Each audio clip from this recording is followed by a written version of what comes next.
On today's show, a special report from Germany, where the football family has been reunited for the first time in nearly 50 years.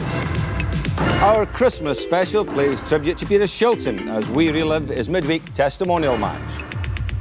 And we have some fun items as we analyse the way players have developed the art of celebrating a goal. And we ask, when is an own goal not an own goal these days? It seems you can claim anything. Hello, good afternoon. And Jim, I'm delighted to see you here because I know you've had a bit of flu this week, but you've managed to struggle in. Well, that's right, St, but to be honest, I don't really think it could be any other way. Obviously, as you can see, I'm not quite my old usual self today, but the show has to go on, mate. Yeah, but nice to have you here anyway, Jim, as I say. So let's kick off straight away with our report from Germany, where this week saw the very first international match for the reunited nation. It's 48 years since the last occasion Germany played with one team, and Jim Rosenthal was in snowy Stuttgart on Wednesday to witness an historic occasion. So the East German footballers have come in from the cold. Mind you, it's hardly tropical here in Stuttgart at the moment. But the thaw in political relations means for the first time in nearly 50 years, a united German team will take the field against the Swiss in the Neckar Stadium. Now, you might automatically think that'll make the world champions even stronger, but that isn't necessarily the case. It hardly seems fair. The nation who carried off the World Cup in Italy last July can now choose from dozens more top-class players. Stuttgart hosts the first international of the reunited Germany after a planned farewell between East and West was cancelled because of fears of more crowd violence in Leipzig last month. The festive spirit of the city this week owes as much to the reunification of the nation as it does to preparations for Christmas. The German team headquarters, blanketed with snow after Stuttgart's first fall for 5 years, had its peace shattered by a host of media men from around Europe, all anxious to find out whether the amalgamation would be an instant success. Bertie Vogts, the new national coach, is the man charged with the responsibility of integrating the East German players into his already highly talented squad. How do you react now to having all the players from East Germany available for your side? Okay, we have a very good team, and after this, maybe we take 3 strikers and a good midfield player, a very good goalkeeper, and maybe the one or the other position player from East Germany, and it's good for the team. We need not 12 or 15, we need 25, 28 very good players to prepare us for the EM or for the World Championship in '94. Matthias Sammer, capped 23 times by East Germany, is the first player chosen for the united German team from the East. He's an exciting addition to the team, skippered by Lothar Matthäus, currently one of the most accomplished players in the world, the European Footballer of the Year, the inspiration of the World Cup winning side. A colleague of Matthäus at Inter Milan is Jürgen Klinsmann, who sums up the attitude of the current squad to the influx of players from the East. It's the first time that they have the possibility to play in a united team, and we are very proud about this. And every player is really welcome in our team, but it's also the situation that there are not enough places for all the players, because you can play soccer just in 11. So it's gonna be also a fight between the players for the places. It's normal, because we are 23, 24 players. That's pretty much for a team. So we'll see what brings the future. It's not only at managerial level that problems will occur for German football. FA President Dr. Hermann Neuberger acknowledges the structure of East German football must be revamped. The game there could suffer if all the top players move from East to West. Administrators also fear a worsening problem all too familiar to the British game: hooliganism. Yes, there seems to be a problem. We hope to be able to cope with it with the help of the police and the other authorities which are necessary to cope, because we feel this is not a problem coming from football or related to football. These people use football as a stage for their activities, and I would certainly not confuse them with fans. Fans are people who are in football with their heart. They may be exuberant, they may be loud, but they are certainly not in there to do anybody else any harm. And these people are hooligans who simply use football for their purposes. Despite fears of trouble on Wednesday, none materialised. The fans had their eccentricities, although were good-natured. Live television coverage kept the official attendance down to around 20,000 on a night that didn't offer too much comfort at the Neckar Stadion. It was certainly more suitable for Father Christmas. A celebration with Christmas carols from youngsters, wrapped up against the freezing weather. In the stands, the Scotland manager Andy Roxburgh is here to spy on his European Championship rivals from Switzerland.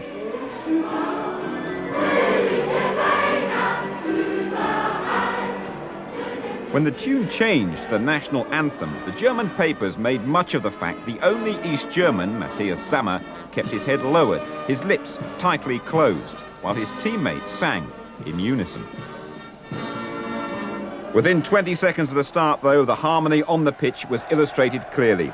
Rudi Voller latching on to Klinsmann's verse to score the first goal for the United Nation. 27 seconds gone.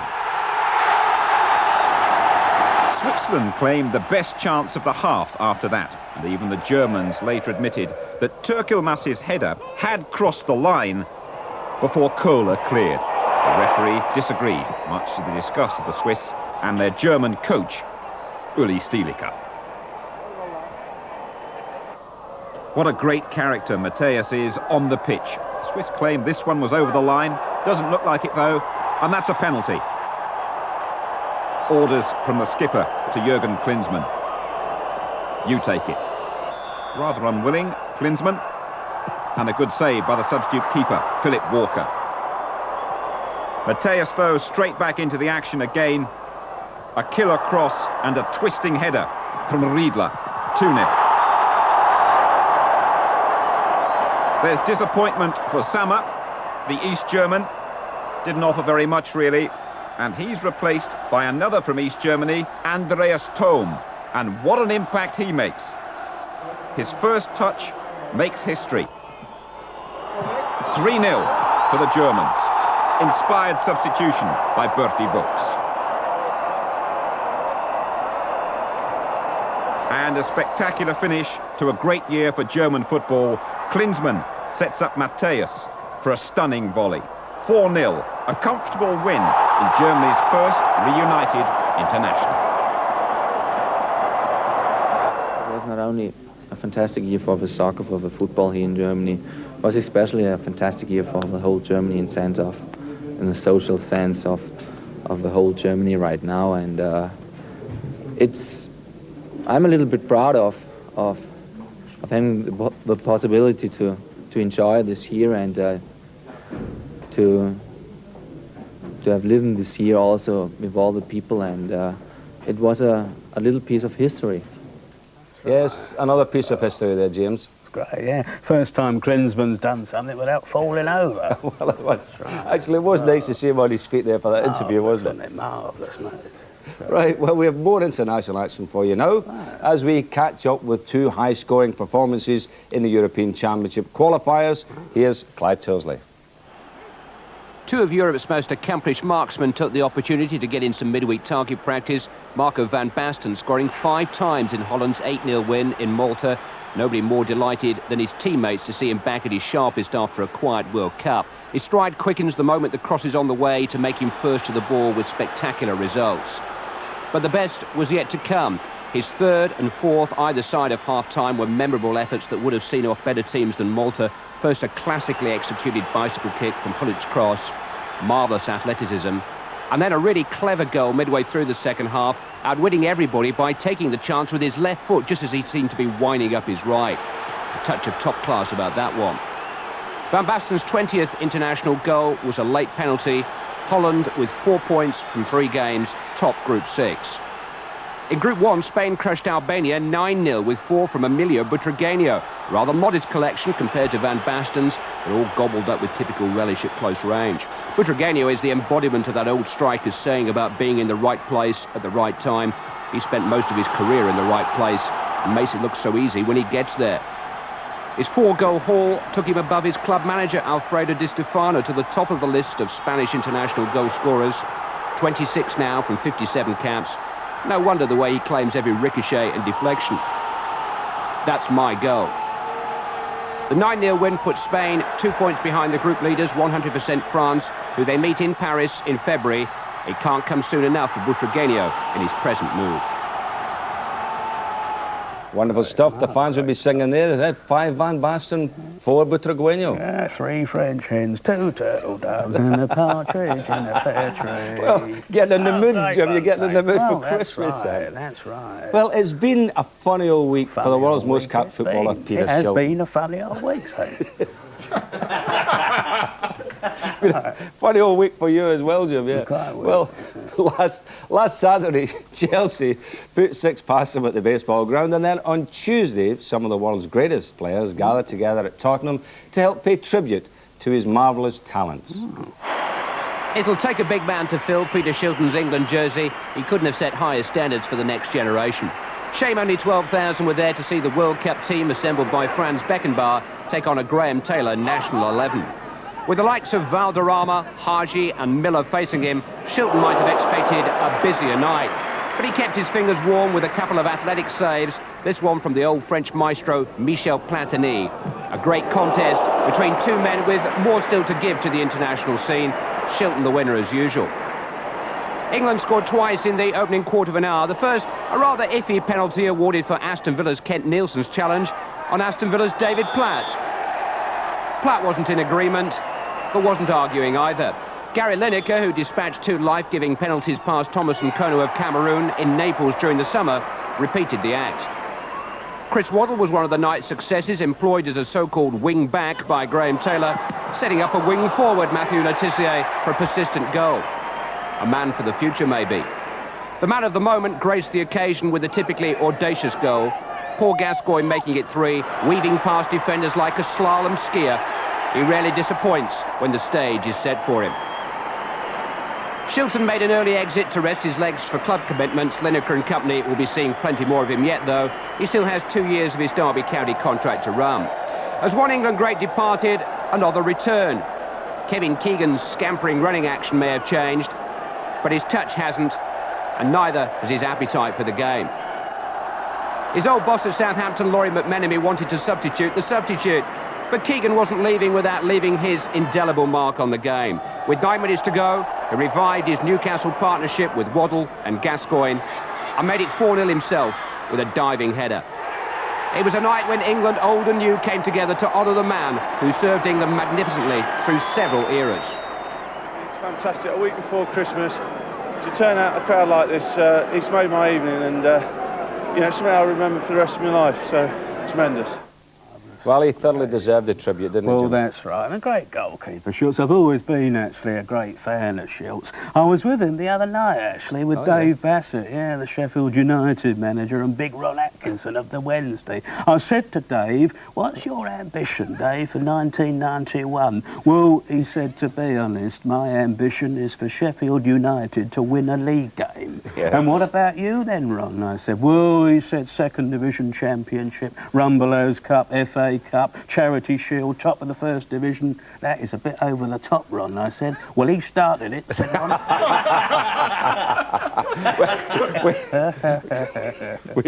We've got a final score of a match played this morning. It's Preston 2, Stoke 0. Gary Swan with the goals there. Time for a break now in Part 2. We'll be hearing more from Greavsie. We've action from last night's matches, and we've a few fun items for you as well, so stay with us. See you soon.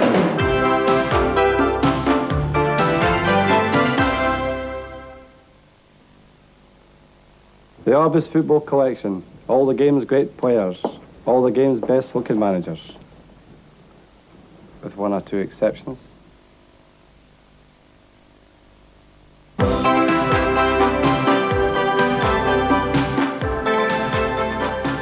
Oh, welcome back. And with Christmas shopping at its frenzied height, many clubs opted to play last night. And we've gathered together some of the action for you, starting at Boundary Park, Oldham against Plymouth. On the old plastic region. I know you weren't a favourite of plastic pitches. No, not really. Say no. How long have they had this then? I've not seen that before. Oh. Neil Redfern, 80 seconds. Joe Royal's team in the lead. Great goal, Saint. Great goal. Now, Keith Edwards is on loan from Huddersfield. And as you know, he's the league's leading goal scorer, and then there's another one from to the tally. 1-1.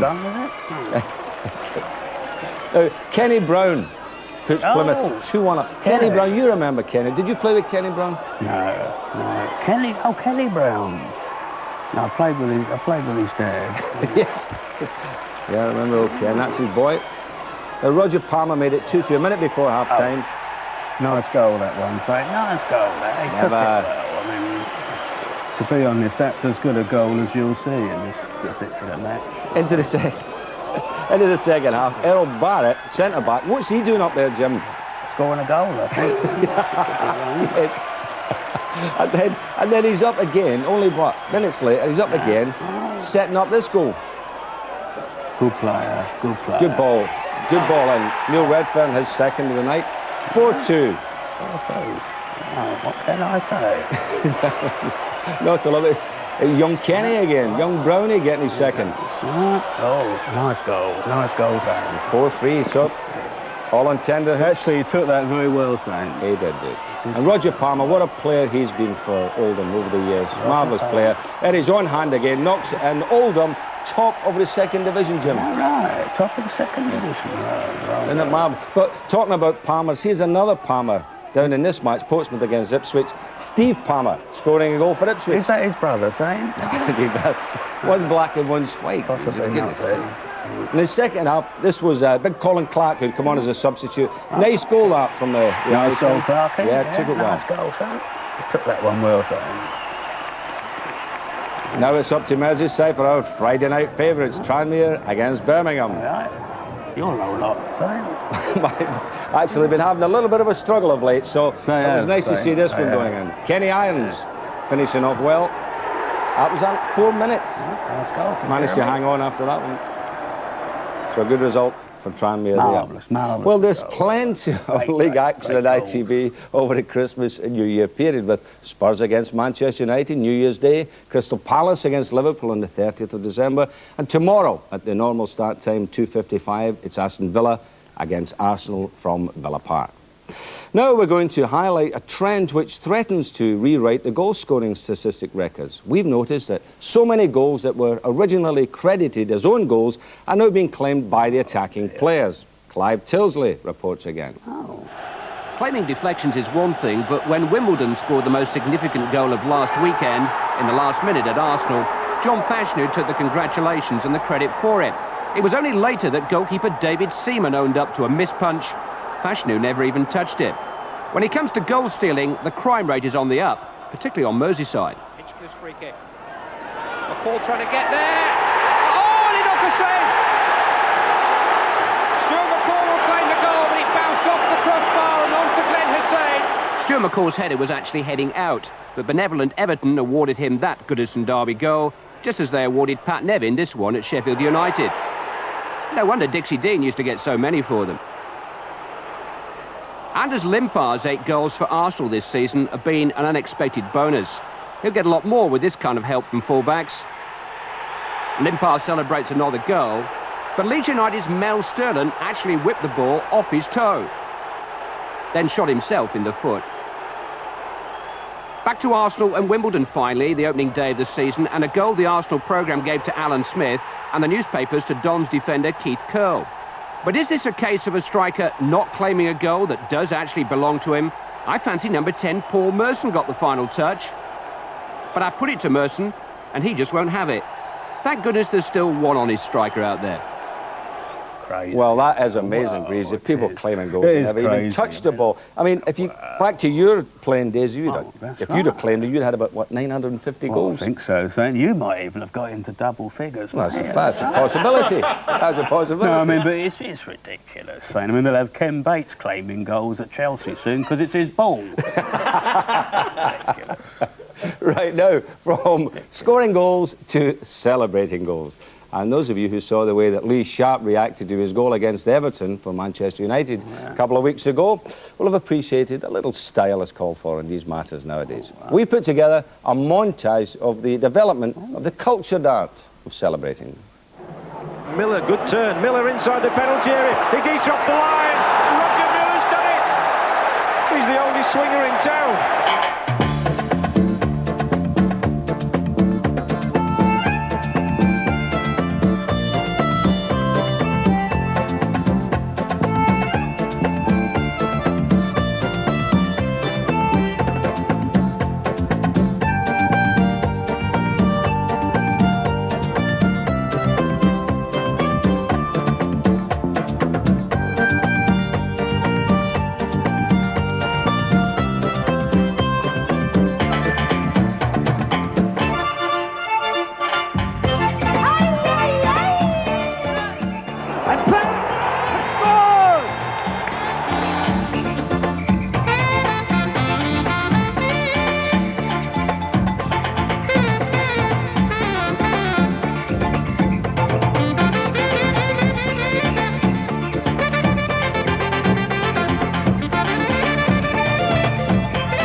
You enjoyed that there, Jim, didn't you? Saint. Loved it. So how did you celebrate when you scored? Well, to be honest, Saint, I used to celebrate with a few lagers and a couple of vodkas, mate.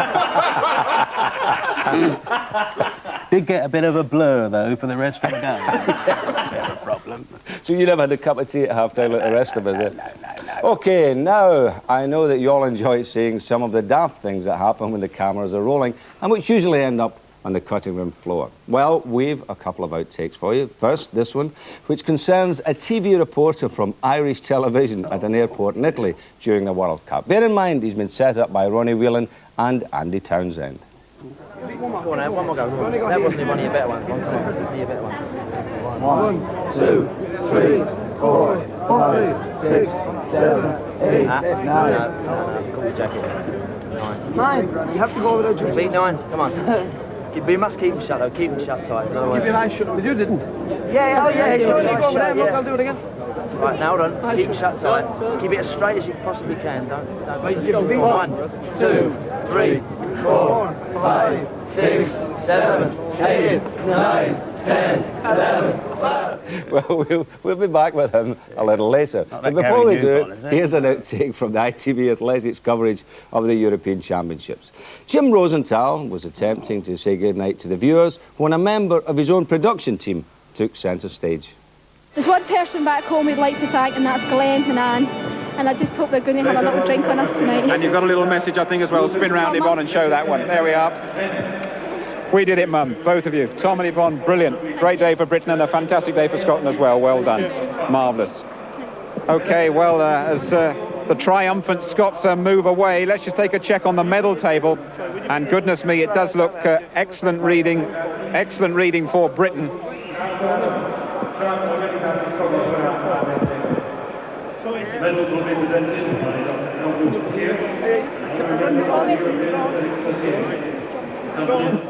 Good. That is Gary Newbon, that had to be Gary, was it?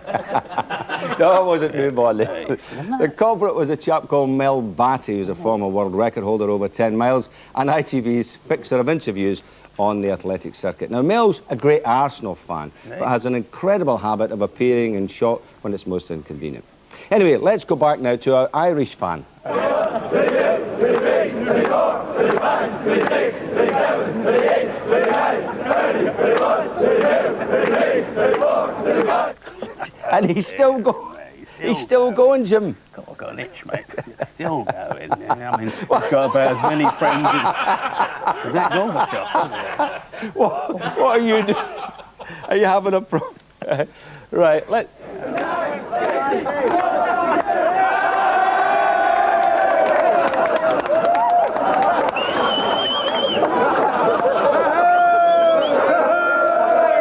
Well, he's gone in the Guinness Book of Records, that one. He is to broadcasting what Long John Silver was to tap dancing. How are you going to spend Christmas, Jim? Well, as you know, I'm not feeling too good at the moment. I hope to be back on my feet fairly soon, Saint, and, you know, and looking forward to seeing a bit of football, perhaps, over the festive period, mate. A few glasses of night nurse and early bed, I think. I think so. I think that's the order of the day. And get this itch sorted out as well. That's it. Just before you go, you can check if you've won a prize in last week's competition. We asked who was the first player ever sent off playing for England. The answer we wanted was Alan Mullery, sent off against Yugoslavia in 1968. Our 22 prize winners will receive either a copy of the John Barnes video or one of the St. Greaves World Cup specials, signed by us both, Jim. It's rubbish. It's rubbish. I mean, have you read it, Saint? Next weekend, I know one of the kick off blokes who wrote permanently that. early time of 12:30. 12:30? So remember, get the shopping done a bit earlier next Saturday. Join us at 12:30. And finally, our special thanks today to the voice of Jimmy Greaves. You probably didn't even realise that it was not Greavsie at all, but his spitting image puppet. But we're very grateful to our old colleague Peter Brackley, now working for Eurosport, for coming in today to play the part. Well, I hope that the real Jimmy Greaves and all of you will be able to join us next Saturday at the earlier time, of course, of 12:30. For now, a very happy Christmas and goodbye from us all. Peter. Well done, thank you. Hey, there you are, one for you. Give it to the people. Well done. Good man. Oh. Oh, God! Oh, you did well there, didn't you? Enjoy yourself. All right.